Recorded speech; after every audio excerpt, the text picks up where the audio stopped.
Bom, caros colegas, tivemos um pequeno problema técnico, para variar. Colóquio sem problema técnico não é colóquio. Então, vamos retomar as nossas apresentações dessa manhã. Então, como houve algumas mudanças, né, no programa, então eu estou confirmando agora, né, nesse final de manhã, teremos o colega Paulo da Luz Moreira, da USP, e a colega Lígia Chiappini, da Universidade Livre de Berlim. Por motivos de saúde, ela não pôde vir, mas ela solicitou a Laura Gagliardi para apresentar o trabalho dela. Então, nós vamos fazer essas duas apresentações agora de manhã, seguidas do debate, e depois iremos para o almoço. Então, eu começo apresentando rapidamente o colega Paulo Moreira, que foi professor em Yale e agora leciona na Universidade de Oklahoma, como chefe do programa de português. Tem seu PhD em literatura comparada na Universidade Católica, na Universidade da Califórnia, com tese sobre Faulkner, Guimarães Rosa e Juan Rulfo. Suas áreas principais de interesse são literaturas brasileira, estadunidense e mexicana, literatura comparada, cinema latino-americano contemporâneo e o modernismo. Publicou mais de 20 artigos e resenhas sobre poesia, conto, cinema e ensaio. Tem 2 livros publicados, Localismo Modernista nas Américas, Faulkner, Guimarães Rosa e Rulfo, e Relações Between Brazil and Mexico, Deep Undercurrents. Também publicou poemas em livro, 4 partes, e revistas, Inimigo Rumor, Coyote, Usina. Ocupa-se atualmente de livros sobre metáforas botânicas na América Latina. Bom, obrigada, Paulo. Paulo tinha previsto a apresentação de slides, mas, houve um problema, então ele apresentará sua comunicação sem o PowerPoint. Sim, claro.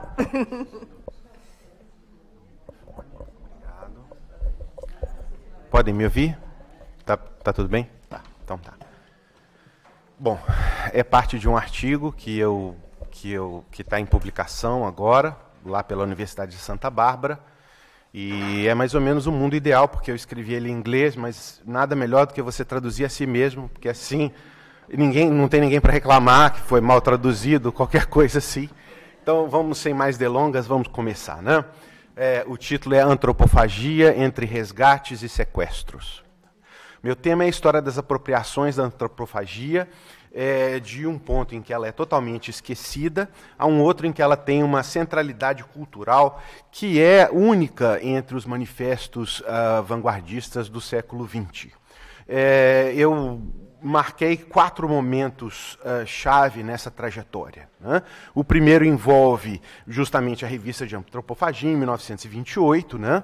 E o manifesto, né? As controvérsias e brigas naqueles dois breves anos, né? E logo depois o repúdio, até mesmo dos próprios participantes da antropofagia, do movimento nos anos 30. Né? Esse primeiro momento ele tem uma coda um pouco melancólica nos anos 50, com um retorno à antropofagia por parte do Oswald, com uma série de artigos agora, ensaios e artigos curtos. Né? Após a sua morte, em 56, alguns anos após a sua morte, em 1956, começa, então, o segundo período, né, quando os escritores intelectuais reunidos no grupo da poesia concreta começaram a fazer referências ao Oswald. Né? Essas referências são, a princípio, bastante curtas, né? E se concentram principalmente no Pau-Brasil, no Manifesto do Pau-Brasil e nos poemas do livro com o mesmo título. Né? Um terceiro momento, então, acontece na segunda metade dos anos 60, 70, né, quando começa a reedição de livros do Oswald. Os livros dele estavam todos eles fora de acesso do leitor comum até então, e uma série de jovens, né, artistas intelectuais envolvidos numa exposição muito importante, a Nova Objetividade Brasileira, e também no movimento musical poético da Tropicália, inclusive com o lançamento do disco Tropicália Panis et Circenses, né, e com a encenação da peça que nunca havia sido encenada antes, O Rei da Vela, né, com um sucesso e um impacto bastante grande naquele momento, né. A partir daí, vários artistas jovens, cineastas, músicos, dramaturgos e escritores começam a declarar a sua admiração e a sua dívida para com o Oswald, e aí principalmente com o Oswald, autor do Manifesto Antropófago. Aí, finalmente, as obras são publicadas, as obras completas, nos anos 70. Aí você tem uma fortuna crítica com, eu acho que praticamente todos, se não todos os nomes mais importantes da crítica brasileira, se dedicando de alguma forma a ele. Finalmente, o último momento, que eu não vou abordar em detalhe aqui hoje, por falta de tempo, né, acontece em 1998, na 24ª Bienal de São Paulo, quando os curadores Adriano Pedrosa e Paulo Herkenhoff usam a antropofagia como o conceito de trabalho principal para aquele evento, né. A antropofagia, então, a partir daí, começa a se tornar um ponto de contato conceitual, inclusive na aparição, no contexto mundial, no contexto, ou pelo menos no contexto norte-americano, de 3 artistas plásticos brasileiros que até então eram, em grande medida, ignorados: a Tarsila do Amaral, a Lígia Clark e o Hélio Oiticica. Então, começando aqui com a primeira fase, né? O primeiro número da revista de Antropofagia, onde está o famoso manifesto, também tem notas do seu editor, Antônio de Alcântara Machado, que afirmam que essa revista é um veículo eclético, né? Ele diz claramente, na primeira página, ele diz: até 1923 havia aliados que eram inimigos, hoje há inimigos que são aliados. E, de fato, esse primeiro número, ele tem, assim, ele traz, não é, trabalhos e comentários a respeito de vários modernistas muito importantes e já divididos em linhas mais ou menos antagônicas, né? Uma prova disso é que o manifesto aparece em 2 páginas diferentes, separadas aí no meio por um longo artigo a respeito da língua tupi, escrita por ninguém mais do que Plínio Salgado, né, o fundador do integralismo posteriormente, né? E, finalmente, no final desse primeiro número, o próprio Alcântara Machado, agora também com Raul Bopp, mais uma vez reafirmam esse ecleticismo, dizendo, e aqui eu cito eles: a revista antropofágica está acima de quaisquer grupos ou tendências. Aceita todos os manifestos, mas não bota manifesto. Aceita todas as críticas, mas não faz crítica. Nada tem que ver com os pontos de vista de que por acaso seja veículo. Não tem orientação ou pensamento de espécie alguma. Só tem estômago. Bom, claro que a peça mais importante dessa primeira fase e desse primeiro número é o manifesto, né? E principalmente pela maneira com que ele tece com muita verve e muita concisão, né, 4 tópicos que eu acho que que ele relaciona de uma forma brilhante. Se vocês lerem manifestos de outros países, manifestos modernistas, eu li muitos manifestos mexicanos, por exemplo, né, e mesmo certos manifestos franceses, você percebe que o manifesto consegue articular uma série de ideias com um nível de eloquência que muitos outros manifestos não têm, né? Bom, então, o que ele diz em poucas palavras, né? Uma defesa de uma relação dialética entre o que é estrangeiro e aquilo que pertence a nós mesmos no contexto da identidade nacional. né? Aí a analogia famosa entre o processo de seleção e apropriação, né, e o ritual pré-colonial do canibalismo, como descrito por Montaigne. Né? Essa analogia é parte de uma revisão do período pré-colonial. Esse passado, então, é visto como uma idade de ouro primitivista e idílica, né, que foi, na verdade, muito além das utopias modernas, como o comunismo, na promoção da alegria e da liberdade de expressão. Né? Esse passado pré-colonial idílico, ele serve de pano de fundo, né, para protestos veementes contra o peso das repressões sexuais e sociais, principalmente com base religiosa, que foram impostas pela colonização portuguesa, né? Uma opressão cultural, social e sexual que já é identificada no manifesto como um patriarcalismo. Né? E, finalmente, a negação não apenas desse patriarcalismo colonial, mas também do que a gente poderia chamar de um patriarcalismo neocolonial. Né? Aí, bem à maneira dos manifestos, pedindo por uma nova revolução capaz de trazer, de fazer acontecer de novo uma idade de ouro, né, em que nós estaríamos cheios de autoconfiança com relação na nossa relação com as culturas estrangeiras e completamente livres de repressão, como diz o manifesto no seu último fragmento, sem complexos, sem loucura, sem prostituições e sem penitenciárias. Cada um desses tópicos é desenvolvido de uma forma epigramática, mas muito bem articulada, e os fragmentos então se espalham por todo o texto, às vezes adicionando, às vezes complementando o significado uns dos outros. Né? E se criam 3 redes de referências muito concisas e geralmente irônicas, né? Uma com um trabalho de filósofos, antropólogos e psicólogos de Montaigne, Rousseau, de Freud a Nietzsche. Né? Uma outra rede de referências à história brasileira e à história colonial, em que a gente vê referências a Anchieta, Randstaden, Antônio Vieira, Dom João VI, o Visconde de Cairu. Né? E, finalmente, uma terceira rede que está ligada a figuras míticas dos grupos indígenas brasileiros e também a figuras míticas literárias, né, como no caso a Iracema. Né. Tudo isso é compactado em 50 fragmentos curtos, bastante sarcásticos, cheios de senso de humor. Né. Depois de 10 números nessa direção eclética, né, o Oswald e seu grupo, e um grupo menor reunido em torno dele, né, assumiu a direção da revista e começou uma segunda dentição, né, em março de 29.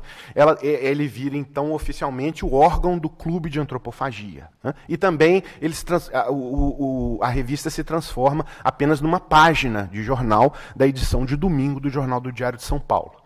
Né? Mais uma vez aparecem aí nesses números diversos nomes importantíssimos do modernismo: Augusto Maia, Jorge de Lima, Murilo Mendes, Manuel Bandeira. Né? Mas uma grande parte da energia e da criatividade dessa segunda dentição é usada, né, em polêmicas, né? Polêmicas bastante agudas, né, contra pessoas vistas como inimigas, né, da antropofagia. Graça Aranha, Tristão de Ataíde, após um certo momento, Mário de Andrade, Carlos Drummond de Andrade, Cassiano Ricardo e Augusto Frederico Schmidt são alvos, né, de piadas e uma série de irreverências nesses números da segunda fase. A segunda fase termina rapidamente, em agosto de 29, né, as críticas cada vez mais pesadas ao catolicismo e mesmo à cristandade levam o editor do jornal, Rubens do Amaral,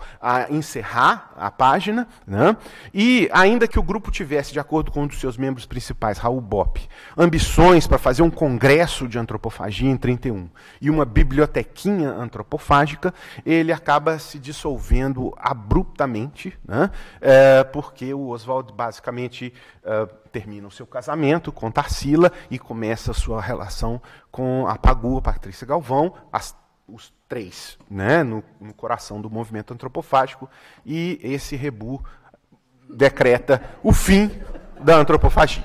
Né? Não dava para continuar o clima ficou pesado e não deu, né?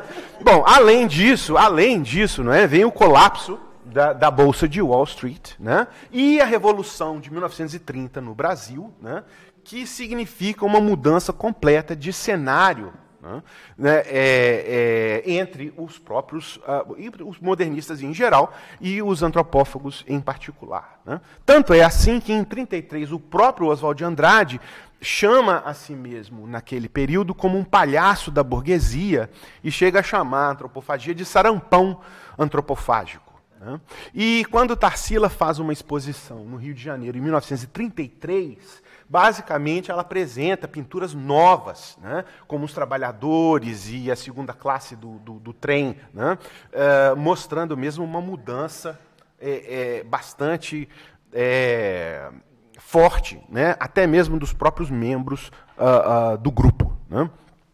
Daí, aos poucos, né, o Oswald vai caindo num ostracismo.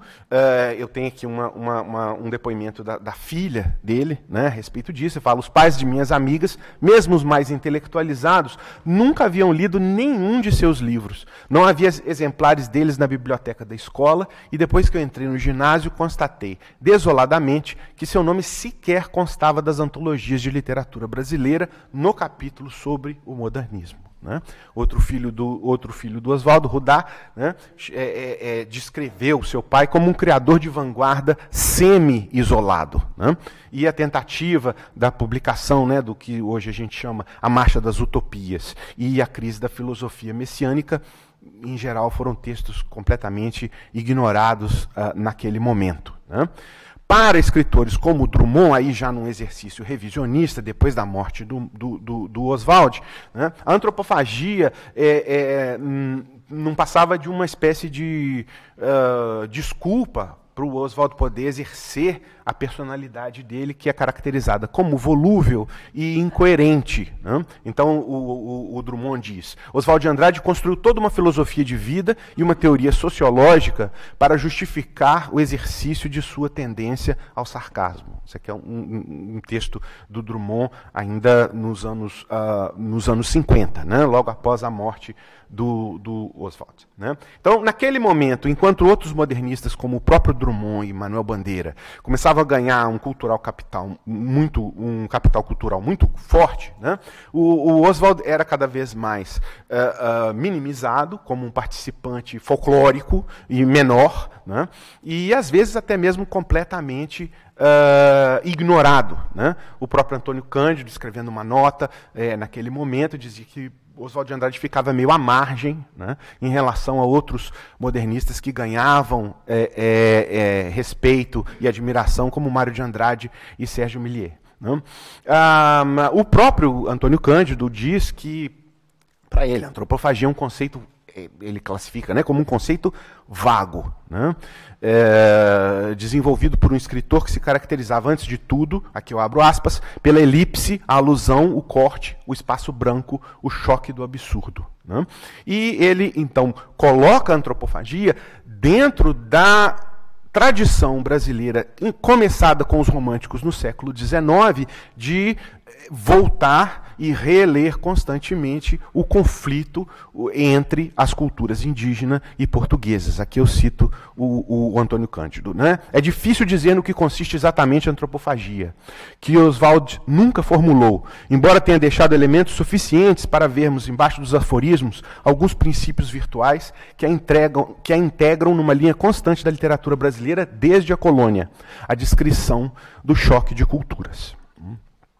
Agora, começando na segunda fase, né, a poesia concreta começa em vários textos. Os seus três líderes principais, Augusto de Campos, Haroldo de Campos e Décio Pignatari, começam a citar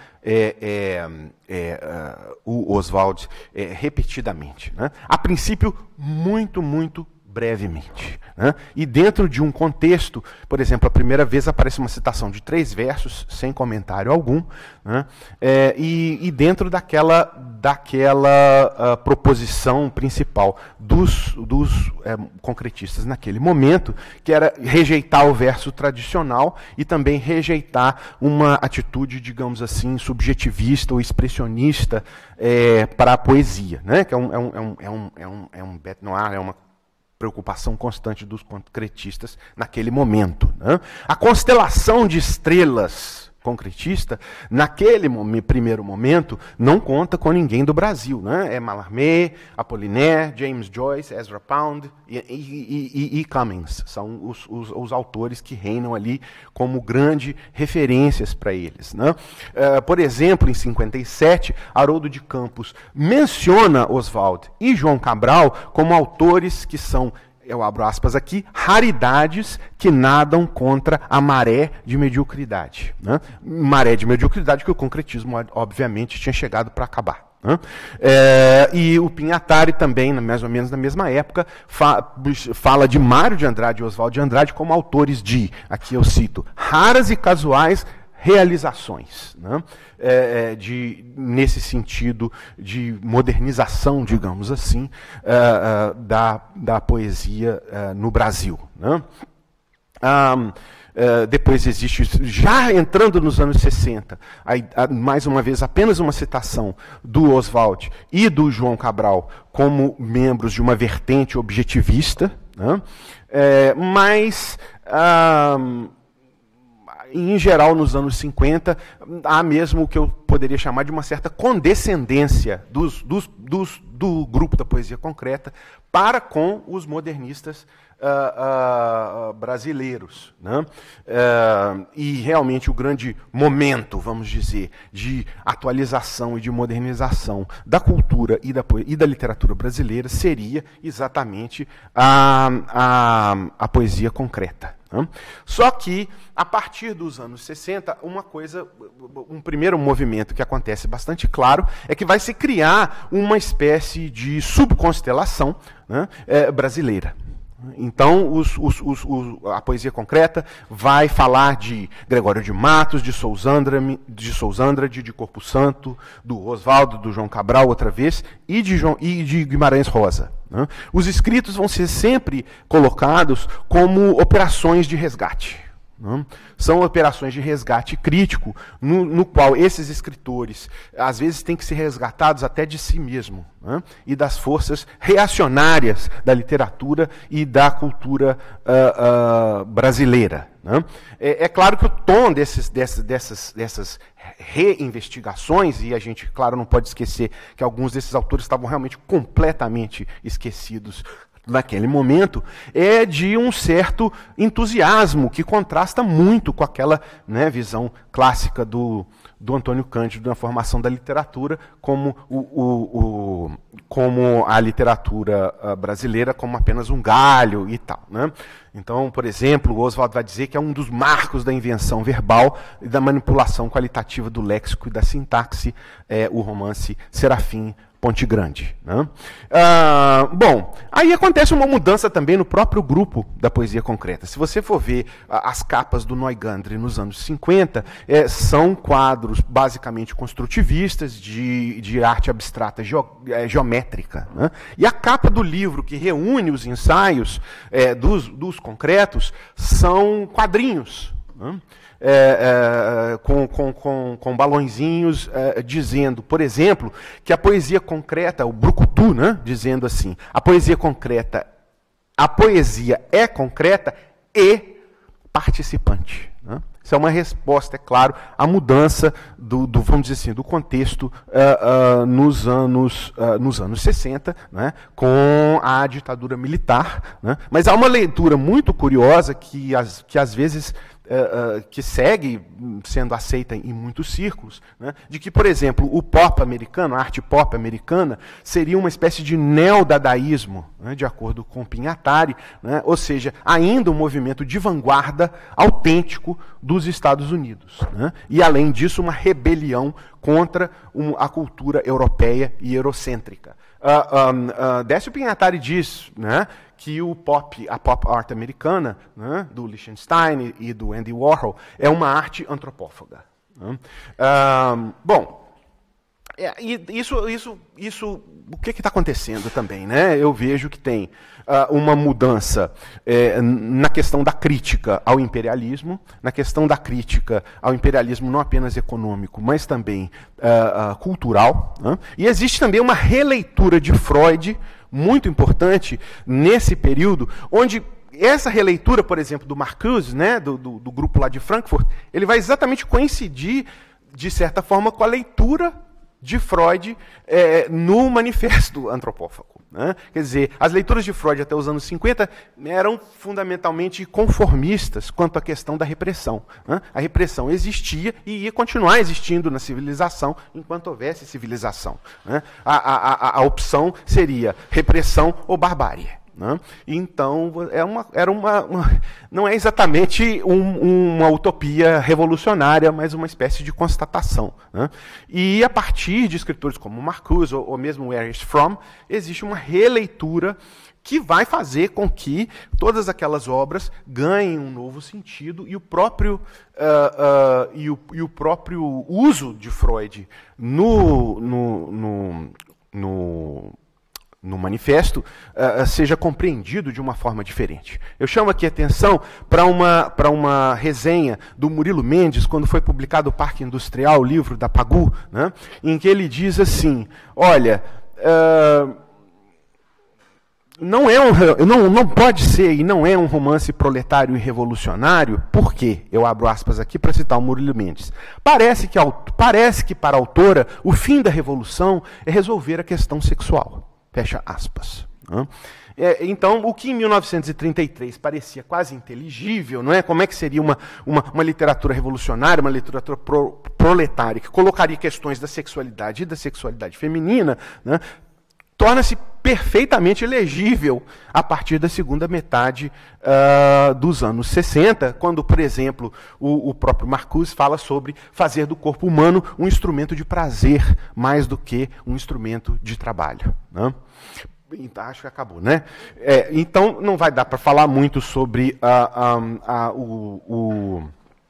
esse terceiro momento, né, que é o momento justamente do teatro de oficina e tudo mais, né, mas eu vou apenas completar dizendo o seguinte. Eu só tenho que achar a última página aqui para poder completar.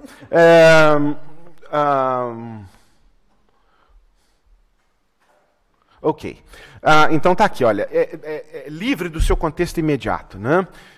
E, de certa forma, restrito ao texto do manifesto, a antropofagia se transformou naquele mito da concepção do Lévi-Strauss. Né? Por quê? É uma narrativa capaz de nos trazer um modelo lógico para superar uma contradição que talvez seja uma contradição impossível na vida real de ser superada. Daí ele se repetir outra vez. Né?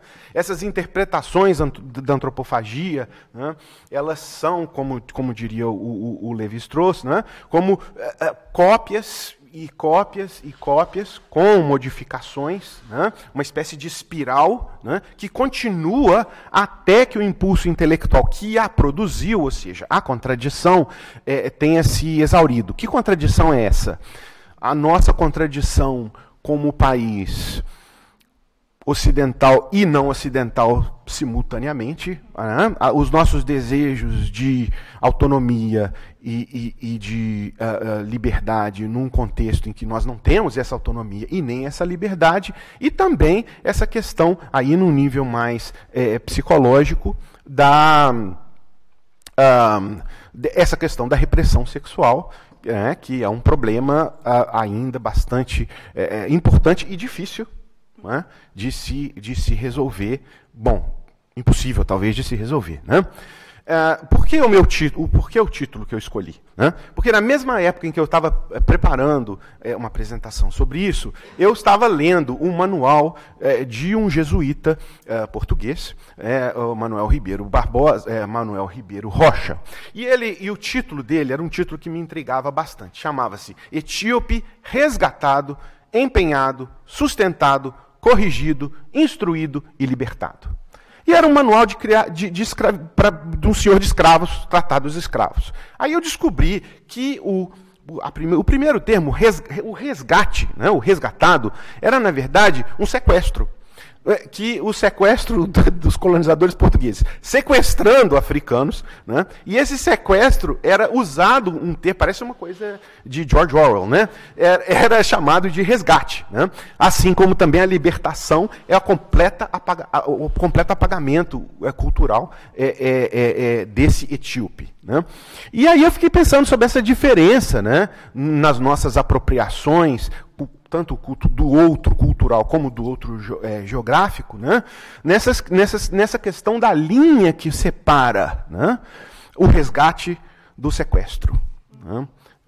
E não custa lembrar que o nome do livro do Haroldo de Campos para o Gregório de Matos é O Sequestro do Barroco. Né? Quem sequestra e quem resgata é a grande questão que eu deixo aqui para vocês. Obrigado.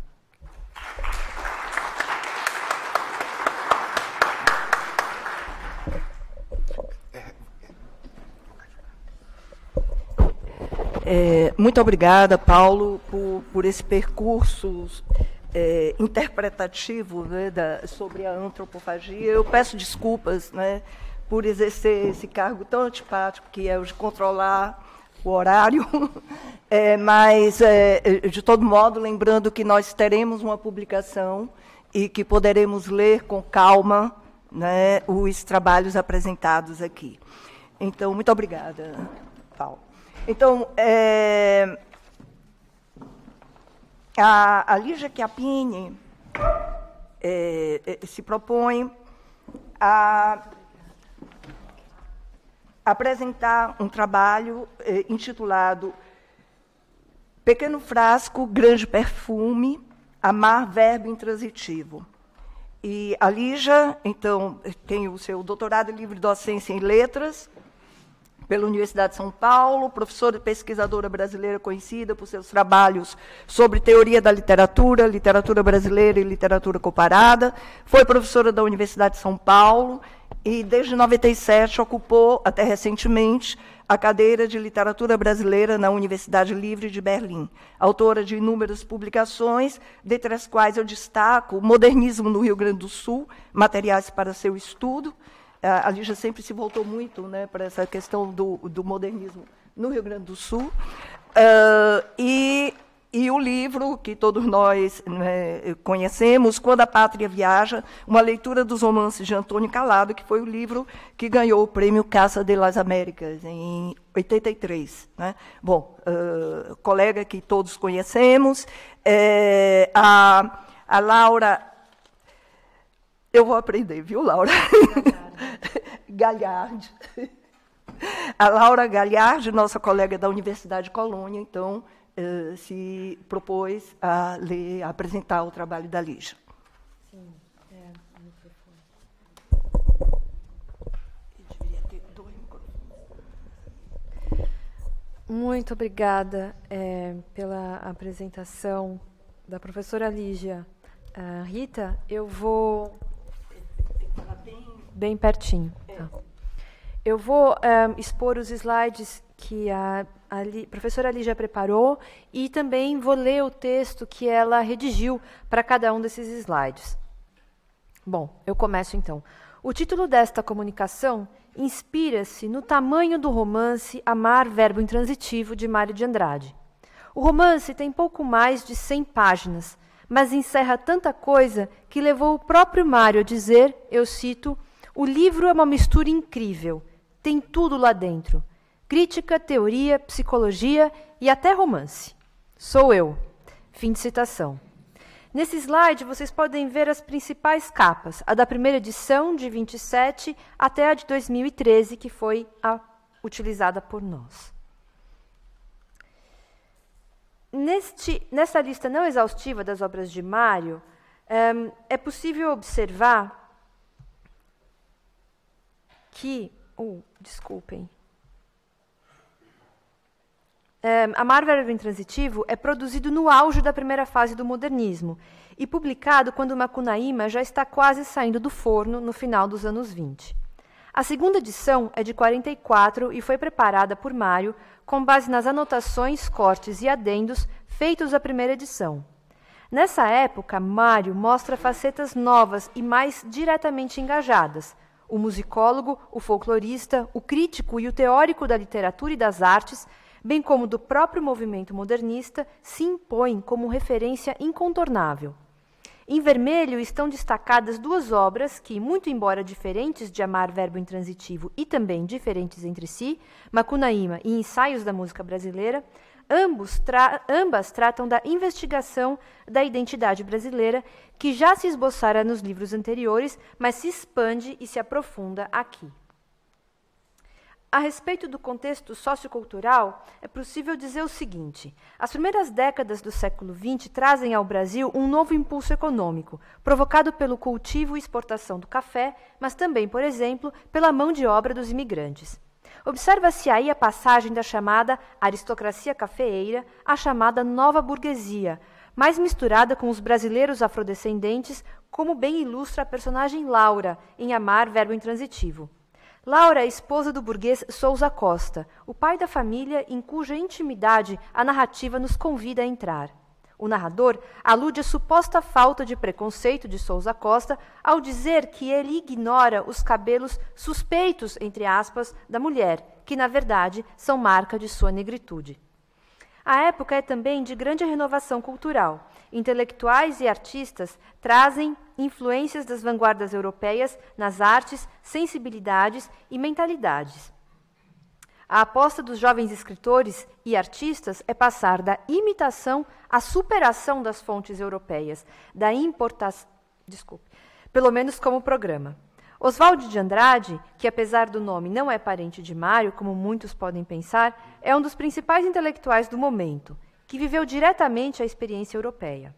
Mário, porém, participou de todo o processo, aderindo a ele, perfeitamente informado do que ocorria nos principais centros da cultura do mundo, mesmo sem sair do Brasil fisicamente. Já nessa primeira edição, como vocês podem ver aqui na capa, o gênero do livro, Amar, Verbo Intransitivo, é indicado como o idílio e não como o romance. As razões e a ironia dessa classificação já foram apontadas em diversos estudos, que explicam a aparente contradição entre o idílio, gênero clássico da poesia grega, e o texto de Mário, uma ficção pré-romântica que trata do amor entre um jovem adolescente e uma governanta contratada para iniciá-lo sexualmente. Também a contradição gramatical instaurada no título entre o verbo amar e a intransitividade é um detalhe ao qual a crítica especializada já dedicou fecundas interpretações, o que não significa que não existam outras. Como se sabe, o verbo amar é transitivo e requer um objeto direto, ou seja, quem ama, em princípio, ama alguém, ou, na linguagem mais popular, algo. Começo, então, com a cena de abertura, que eu vou chamar aqui de O Contrato. O bom burguês, Sousa Costa, contrata por 8 contos de réis os serviços especiais de Elsa, professora de sexo, mas disfarçada em governanta, professora de alemão e piano, para o filho adolescente Carlos. Esse controle sobre a educação sexual de Carlos deveria protegê-lo de experiências perigosas fora de casa, segundo a visão do pai. Assim, a primeira cena do romance idílio é mais imaginada do que lida, já que a narrativa se abre com a despedida entre Elsa e Sousa Costa. Sousa Costa está saindo da pensão em que Elsa mora, mas antes de se separarem, ela relembra a promessa dele de contar tudo à sua esposa, Laura. Ele lhe dá sua palavra, mas já decidido a não cumpri-la. A cena termina com uma caracterização indireta de Elsa, que, ironicamente, é tratada ao longo do livro de Fräulein, senhorita em alemão, por meio da breve descrição do seu quarto de pensão, com 2 importantes referências da cultura e da política, incorporadas à identidade nacional da sua Vaterland, da sua pátria. Eu cito: penca de livros sobre a escrivaninha, um piano, o retrato de Wagner, o retrato de Bismarck. Fim de citação. A narrativa prossegue com uma série de cenas ou fragmentos de cenas que vão, a partir daí, narrando a história de Fräulein Carlos no contexto familiar da Casa dos Costa, em Higienópolis, bairro nobre de São Paulo. A crítica do livro já chamou a atenção para sua estrutura, baseada em cenas interrompidas, mas que, de certa forma, são costuradas por frequentes digressões do narrador, intruso e meio machadiano, antecipando e comentando episódios constantemente, assim como avaliando o comportamento e o caráter das personagens. A chegada da nova governanta à Casa dos Costa, o primeiro contato com o ambiente do bom burguês e as primeiras críticas à desordem brasileira. Sobre isso eu vou tratar de citar duas passagens. Elsa desce do táxi, conhece a dona da casa, Laura, acompanha a entrega de sua bagagem, agora aos cuidados do criado japonês, e vai para o seu novo quarto. Eu cito, bem diferente dos quartinhos de pensão. Fim de citação. E espera ser chamada para o almoço, germanicamente impaciente, porque este se atrasa. Eu cito, não teria uma hora certa para almoçar naquela casa? Fim de citação.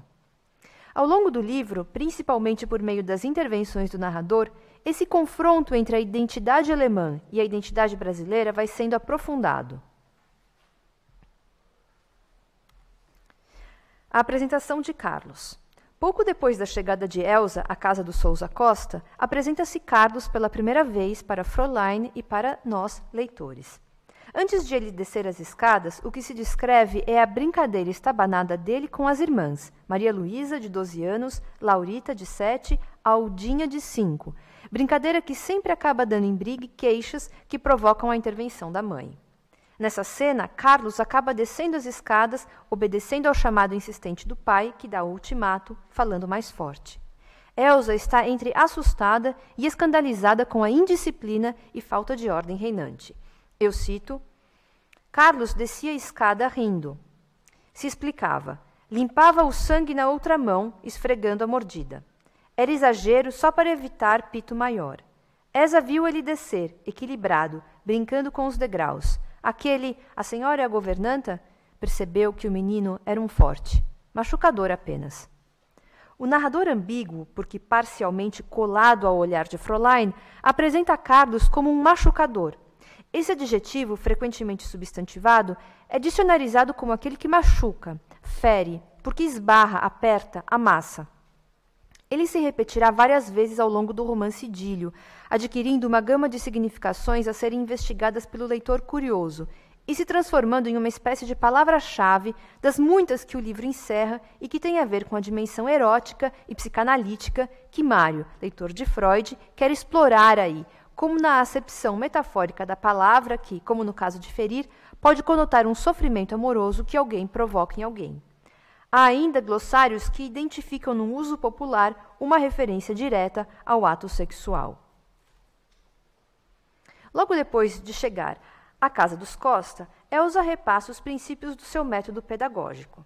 Eu cito, alisou os cabelos, deu à gola da blusa, às pregas do casaco, uma rijeza militar.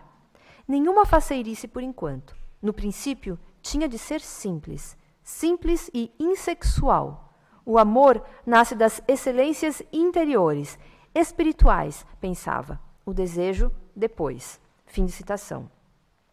Tais princípios, que devem se concretizar em programa de ação no cotidiano de Elsa, contrastam de saída com o que o leitor espera de uma profissional do sexo e apontam a ambiguidade da personagem e do idílio, no que poderíamos considerar a intransitividade transitiva do amor neles e para eles. Carlos é aluno rebelde e impaciente, mas as lições de alemão e piano vão aos poucos servindo de pretexto para a experiente Elsa, com alguns toques aparentemente ocasionais para despertar o seu interesse. A tarefa não é fácil, pois o processo de sedução avança muito lentamente.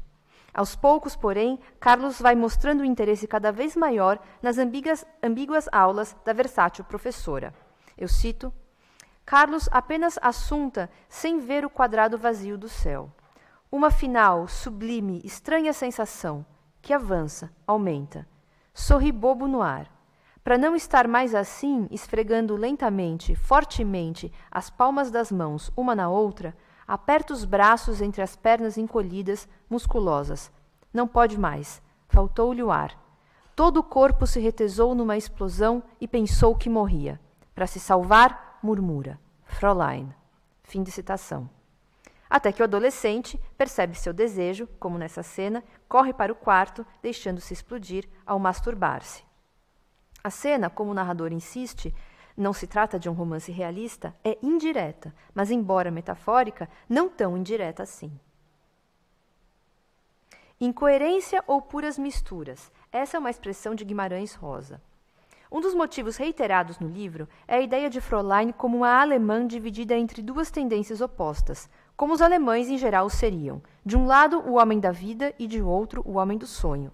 Em outras palavras, de um lado, o pragmatismo, o racionalismo, a objetividade e até mesmo uma certa frieza.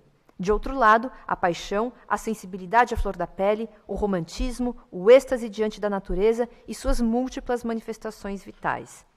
Como exemplo, eu cito a passagem. Afirmarem que Fräulein não concorda consigo mesma, mas eu só queria saber, neste mundo misturado, quem concorda consigo mesmo. Somos misturas incompletas, assustadoras incoerências, metades, 3/4 e, quando muito, 9/10. Fim de citação. Elsa e o sonho controlado. Faz parte desse sequestro do maravilhoso e do lendário o sonho que poderíamos adjetivar como controlado, um sonho que se repete várias vezes no livro, reiterando a ilusão de Elsa de que, com o dinheiro ganho na casa de Sousa Costa e mais 1 ou 2 trabalhinhos equivalentes, ela poderia voltar à Alemanha e encontrar o amor também controlado do casal burguês, aí, nesta cena que eu vou ler agora, caracterizado não sem ironia. Eu cito: "Como é belo o destino do casal superior. Sossego e trabalho. Os 4 ombros trabalham sossegadamente. Ela no lar, o marido fora do lar. Pela boca da noite, ele chega da cidade escura. Vai botar os livros na escrivaninha. Depois vem lhe dar o beijo na testa. Beijo calmo. Beijo preceptivo. Todo de preto, com o alfinete de ouro na gravata. Jantariam quase, sem dizer nada." Fim de citação. Elsa e a floresta. No passeio que a família faz à Floresta da Tijuca, há uma passagem importante. Eu gostaria de citar. Todos subiram contentes para o automóvel, satisfeitíssimos. Mas vejo um estirão comprido entre a alegria de Fräulein e a desses brasileiros. Fräulein estava alegre porque ia se retemperar ao contato da terra inculta, gozar um pouco de ar virgem, viver a natureza. Esses brasileiros estavam alegres porque davam um passeio de automóvel e, principalmente, porque assim ocupavam o dia todo, graças a Deus. Esse contraste entre a insensibilidade de Carlos e dos brasileiros que ele representa, com o respeito à natureza representado pela Fräulein, vai aparecer em muitos momentos da narrativa. Aqui uma outra passagem. Eu cito, Carlos se sentia orgulhoso e sorria amparado com os olhos a feliz. Como era bonita e dele só. Ela fremia, ela vibrava e se entregava inteira aos enlaces faunescos do cheiro e da cor. Que se mostrasse assim, amante, corajosa, desavergonhada e confessada da terra. Carlos não tinha ciúmes. Era inteiramente normal, nós sabemos. Desprezava os sentimentos sutis. Afinal, fim de citação. Afinal, por que Carlos era inteiramente normal? A resposta é dada por Mário, ele próprio, numa espécie de pós-fácil, intitulado A Propósito de Amar, verbo intransitivo.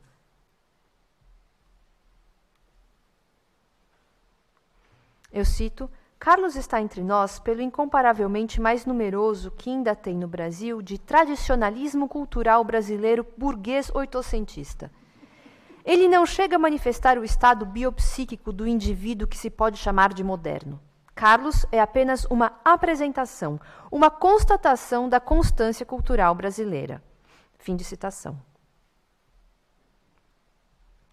Um outro elemento nessa oposição, nesses dualismos que permeiam o livro, é a relação de Elsa com o romantismo e o expressionismo.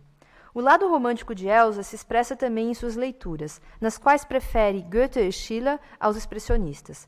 Mas o seu lado disciplinado e prático não lhe permite ignorar os autores clássicos e os modernos, sobretudo os franceses, lidos no original, nem deixar de ler diligentemente as obras mais representativas do expressionismo alemão.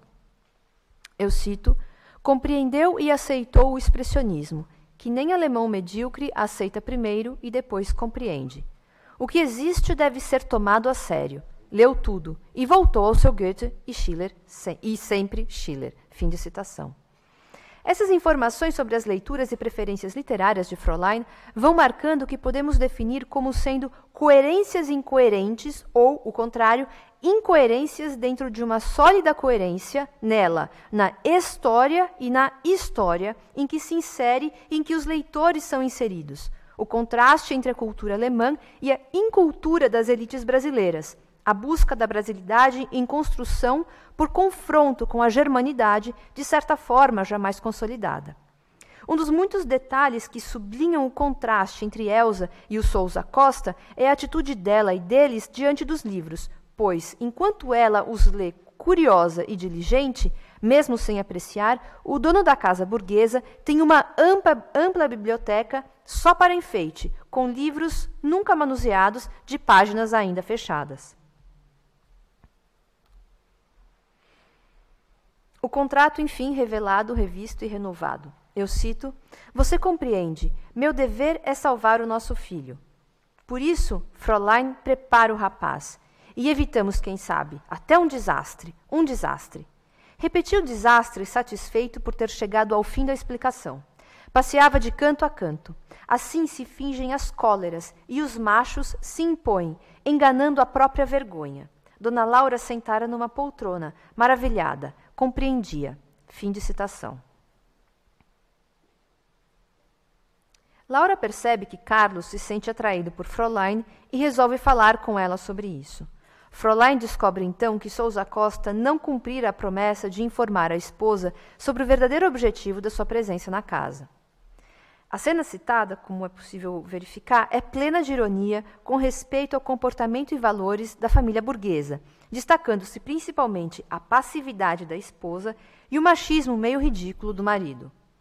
Os argumentos do pai sobre os riscos que o filho correria acabam convencendo a mãe. Ambos então resolvem pedir para Elsa ficar. Elsa, por sua vez, que já estava arrumando as malas para partir, sentindo-se humilhada e ofendida, aceita cumprir a sua parte no contrato. Daí para frente, o processo se acelera e uma noite a principal lição se consuma. O leitor é driblado pelo narrador e pelo autor naturalmente. A porta se fecha e, enquanto o que se passa lá dentro só podemos imaginar, inicia-se um grande discurso sobre eventuais relações mais íntimas entre Elsa e o criado japonês, apesar da rivalidade já notada entre ambos. Eu cito: desejo furioso subiu, sem reflexão, sem vergonha da fraqueza, corre para a porta de Fräulein, fechada. Bate forte, com risco de acordar os outros. Bate até a porta se abrir. Entra. Aqui devem se trocar naturalmente umas primeiras frases de explicação, se ele der espaço para tanto entre os dois. Porém, obedeço a várias razões que obrigam-me a não contar a cena do quarto. Quais eram de fato as relações entre Fräulein e o criado japonês? Inimigos? Quem me falou que eles se entendem? Fim de citação. E mesmo a relação entre criado e Fräulein não é tratada diretamente, mas com o auxílio de um poema de Castro Alves. Aqui eu cito o fragmento de A Cachoeira de Paulo Afonso, de 1876. A queimada é uma fornalha. Irará, pula, o cascavel chocalha. Raiva, espuma o tapir. E às vezes, sobre o cume de um rochedo, a corça e o tigre, náufragos de medo, vão trêmulos se unir. Então passa-se ali um drama augusto. No último ramo do pau d'arco adusto, o jaguar se abrigou. Mas rubro é o céu, recresce o fogo em mares, e após tombam as selvas seculares, e tudo se acabou. Aqui, o poema de Castro Alves reaparece como que numa paráfrase. Eu cito: o certo é que tinha lá um promíscuo farrancho, um tigre, uma corça, além de irarás e cascavéis. Não esqueçamos também o perdigueiro. Porém, essa fauna panterrestre não tem importância nenhuma para este idílio, pois não trata-se de corça nem de tigre. Estou falando de Fräulein e do criado japonês. Numa outra passagem, eu cito novamente: falemos dos tigres. O japonês arrepiou logo o pelame elétrico e grunhiu zangadíssimo. Mais uma estrangeira na casa que ele pretendia conquistar. Ele só. O tigre alemão, se reconhecendo muito superior tanto na hierarquia solarenga como na instrução ocidental, lhe secundou o grunhido com um muxoxo desdenhoso. Fim de citação. Esses trechos fornecem pistas para entender a relação entre Fräulein, japonês, e Carlos, bem como as contraditórias relações entre eles. Entre Fräulein e o japonês, Fräulein e Carlos, não entre Carlos e o japonês. O idílio prossegue. O final, porém, eu não posso contar, porque ler diretamente é mais divertido. E também é ser mais fiel ao projeto de Mário de Andrade, que espera um papel ativo dos leitores e das leitoras. Para concluir, menciono 3 aspectos que merecem ser descobertos e explorados pelos leitores.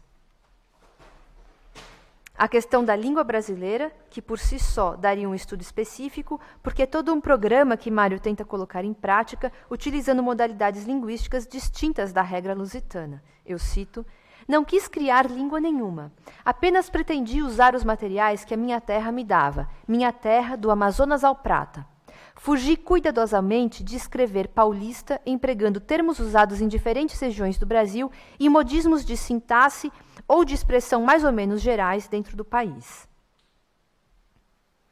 O segundo ponto a ser descoberto seria a mistura, a imigração vinda de vários lados, bem como o lugar dos índios, dos indígenas e dos afrodescendentes. Eu cito aqui: aqui o copeiro é sebastianista quando não é sectário de Mussolini. Porém, os italianos preferem guiar automóveis, fazer a barba da gente ou vender jornais. Porém, se o copeiro não é fascista, a arrumadeira de quarto é belga, muitas vezes suíça. O encerador é polaco, outros dias é russo, príncipe russo. Fim de citação.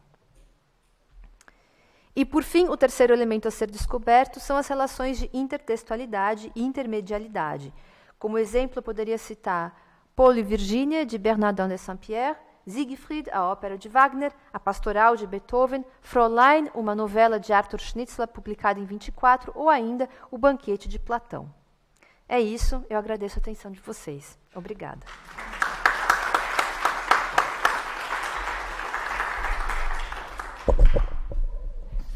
Muito obrigada, Laura, e obrigada também a Lígia por nos fazer relembrar esse texto magnífico do Mário, né? Magnífico texto. Agora, nós temos um problema, não é, Mireille? Então, temos que resolver juntos o problema. Talvez, eu teria 2 propostas, né? Uma seria limitar a uma intervenção, né? E aí a gente privilegiaria, evidentemente, né, porque, visto que a Lígia não está, né, a apresentação do Paulo, uma primeira proposta com uma única intervenção. A segunda proposta seria fazer o debate da intervenção do Paulo à tarde. Nós temos quatro pessoas, né, que vão apresentar, então faríamos o trabalho de discussão, né, à tarde. Eu não sei o que é que vocês preferem. É uma questão de organização, de limite de horário em relação ao restaurante. Nós temos, né, o que é que vocês sugerem? Mireille ou Jobim? Hein?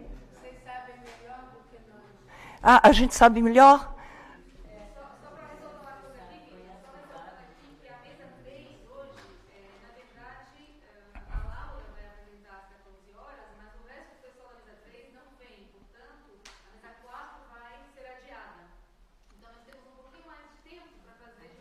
À tarde. Depois do almoço, porque o almoço que vocês vão fazer agora, a gente tem que sair do campo e dar uma caminhada.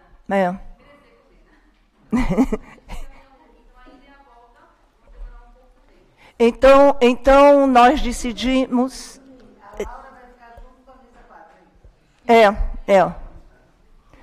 Então, acho que o melhor seria reservar a discussão para tarde, tá? A gente pede desculpas, mas vocês sabem muito bem como é que as coisas funcionam. Obrigada.